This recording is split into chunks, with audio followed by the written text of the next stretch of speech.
Assalamualaikum warahmatullahi wabarakatuh. Bismillahirrahmanirrahim. Alhamdulillahil malikir rahim, alladzi syamila ibadahu bi ihsanihi karaman minhu wa fadla. Ahmaduhu wa huwa alladzi lam yazal lil hamdi ahla. Wa asyhadu an la ilaha illallah wahdahu la syarikalah. Syahadatan sabidatan aqla wa naqla. Wa asyhadu anna sayyidana Muhammadan abduhu wa rasuluh, alladzi istafahu min asyrafil anasiri wa akramil qabaila asla. Sallallahu alaihi wasallam wa ala alihi alladhina utarafu min bihadil qabuli nahla. Amma ba'd. Sekilas tentang Al-Hallaj. Al-Hallaj merupakan salah seorang sufi besar dan paling terkenal pada abad ke-9 dan ke-10. Ia bahkan sering disebut sebagai sufi paling populer pada masa itu. Popularitas tersebut dikarenakan kehidupan dan pemikirannya yang mengundang kontroversi, pertentangan, bahkan eksekusi yang menimpa terhadap dirinya. Hukuman mati yang dijatuhkan kepadanya merupakan usaha para ulama dan penguasa yang menuduhnya melakukan penghinaan terhadap Tuhan. Ia terkenal karena berkata, "Akulah kebenaran," ucapan yang membuatnya dieksekusi secara brutal. Nama lengkapnya adalah Husain Ibnu Mansur Al-Hallaj, seorang ulama sufi yang kelak berpengaruh dalam peradaban teosofia Islam, sekaligus menjadi watak misterius dalam sejarah tasawuf Islam. Lahir di tengah pergolakan intelektual, filsafat politik dan peradaban Islam di kota Tur yang bercorak Arab di kawasan Baydah, Iran Tenggara, pada tanggal 26 Maret tahun 866 Masehi. Ia merupakan seorang keturunan Persia. Kakeknya adalah seorang penganut Zoroaster dan ayahnya memeluk Islam. Pada usia 16 tahun, ia berada di Tustar, belajar tasawuf dengan Abdullah Tustari.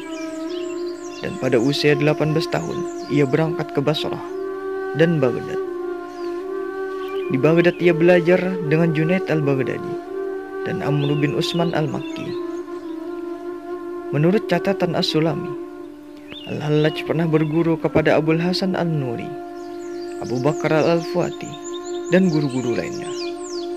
Walaupun ia ditolak oleh sejumlah sufi, namun ia diterima oleh para sufi besar lainnya, seperti Abul Abbad bin Atta, Abu Abdullah Muhammad Khafif, Abul Qasim al-Junaid, Ibrahim Nasru Abazi.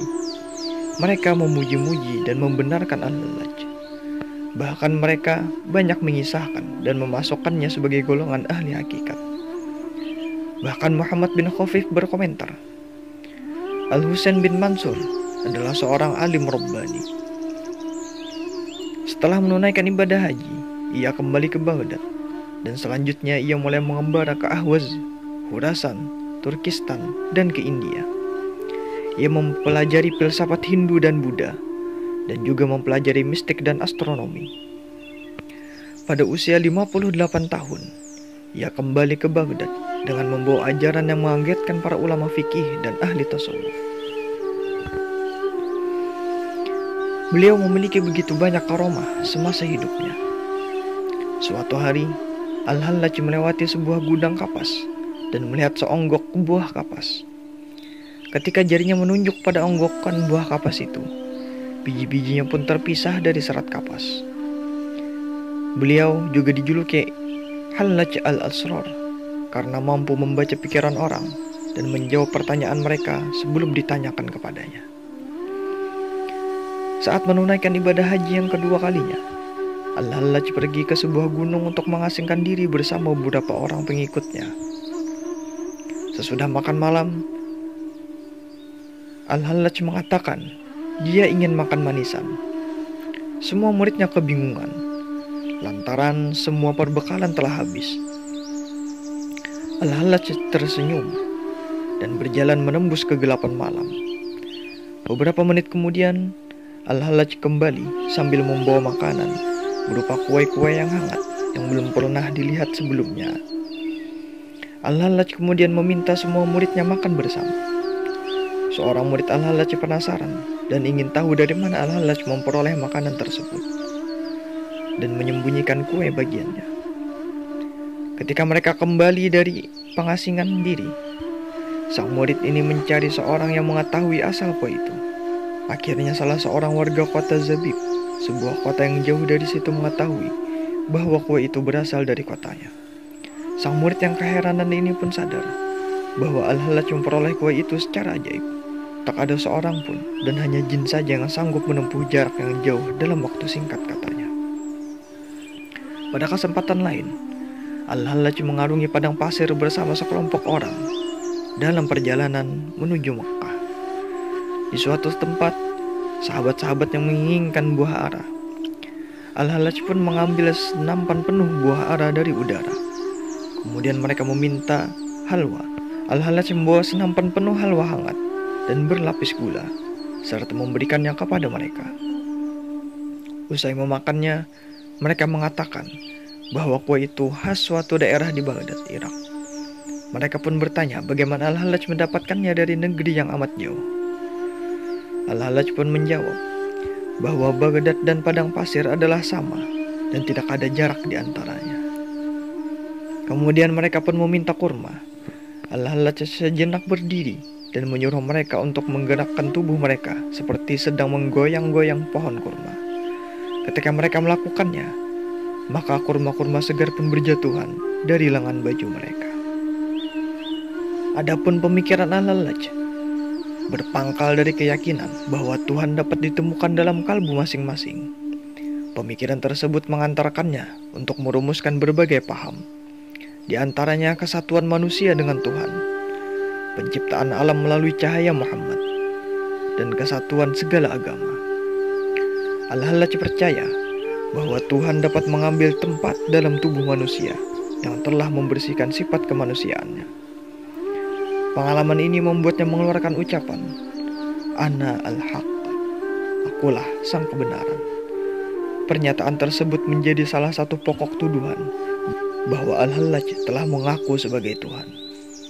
Pemikiran Al-Hallaj merupakan tema unik bagi dunia tasawuf masa itu. Sebagian besar kaum sufi menolak pemikiran tersebut, namun pengaruh pemikirannya tetap tak terbendung. Pemikiran-pemikiran serupa lahir kembali di berbagai wilayah di masa selanjutnya. Bahkan gagasan kesatuan manusia dengan Tuhan dalam paham hulul juga mempengaruhi dunia tasawuf di Nusantara. Paham Manunggaling Kaula Gusti, sekaligus pengusungnya yaitu Syekh Siti Jenar, memiliki banyak kemiripan dengan pemikiran dan kehidupan Al-Hallaj. Pandangan orang sufi terhadap Ana al-Haq memang banyak di antara ulama-ulama yang tidak bisa menerima ajaran tasawuf yang diajarkan oleh Al-Hallaj ini. Tetapi tidak sedikit pula para ulama yang sependapat dan membelanya.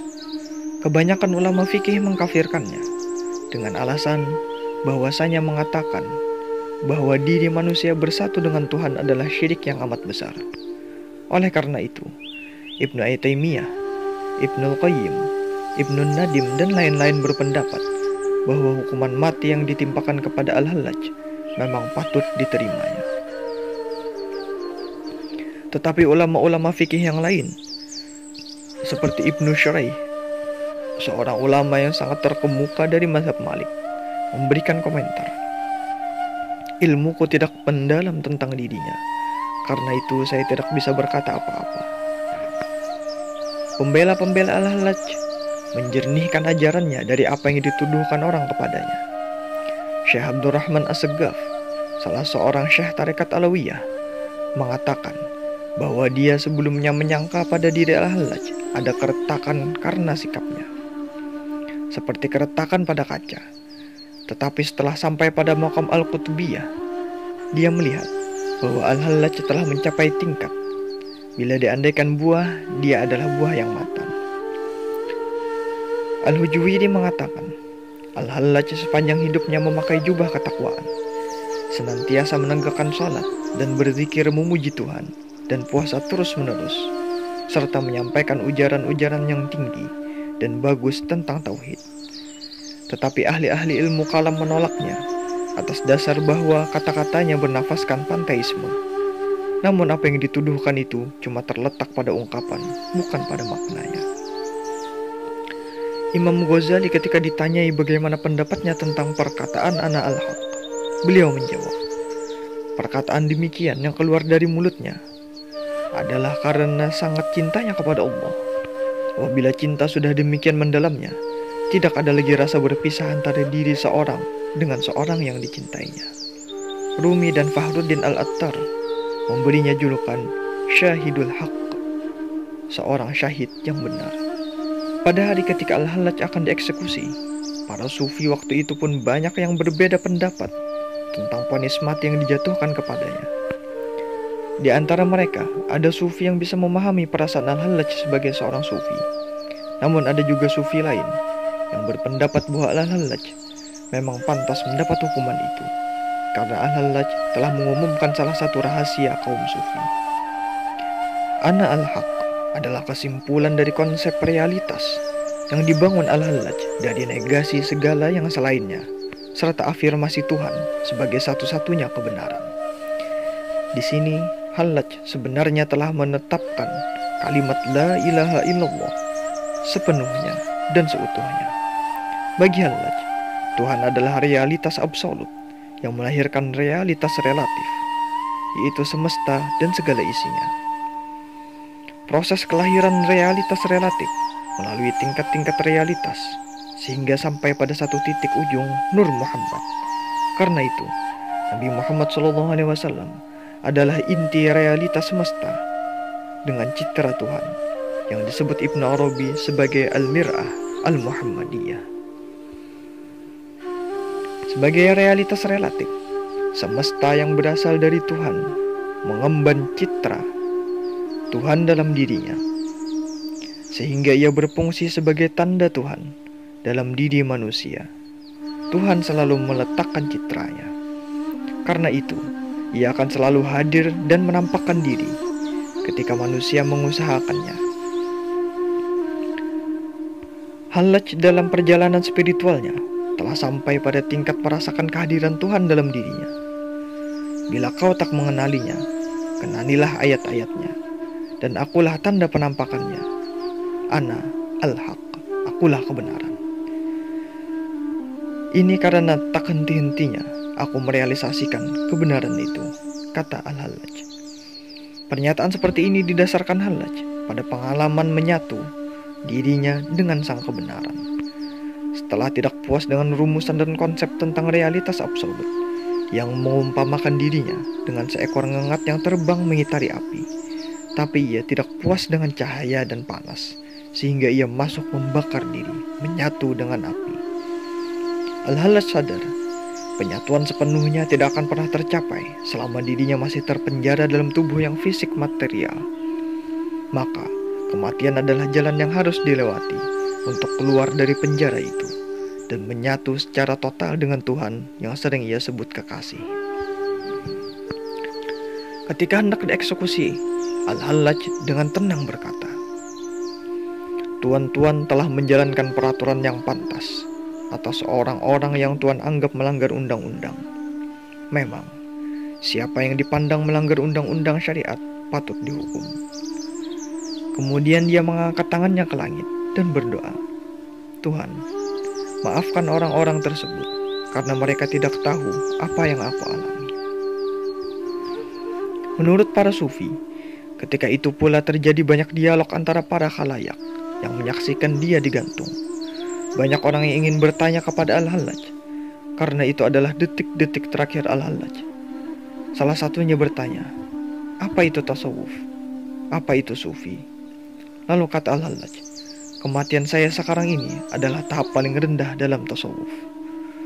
Orang-orang bertanya, kalau begitu, tahap apa yang paling tinggi dalam tasawuf? Al-Hallaj menjawab, engkau tidak akan sanggup mengetahuinya. Kemudian Al-Hallaj menceritakan saat-saat dia mau digantung, iblis datang menemui dia dan bertanya, nasibmu sebetulnya sama dengan aku. Engkau berkata, ana al-haq. Engkau berkata aku. Aku juga dulu berkata aku. Aku dan kau sama-sama mengaku-akukan diri. Tetapi kenapa yang kau terima adalah anugerah dan ampunan Tuhan, tapi yang aku terima adalah laknat dan kutukan, sehingga aku dikutuk Tuhan selama-lamanya. Al-Hallaj berkata, engkau berkata aku dan engkau melihat dirimu. Sementara ketika aku berkata aku tidak lagi melihat diriku. Akhirnya Al-Hallaj dieksekusi. Ketika Algojo memotong kedua belah kakinya, Al-Hallaj mengusapkan kedua tangannya dan melakukan gerakan seperti wudhu dengan darah di kakinya. Kata dia, aku ingin menemui Tuhanku dalam keadaan berwudhu. Akhirnya kedua tangannya pun dipotong.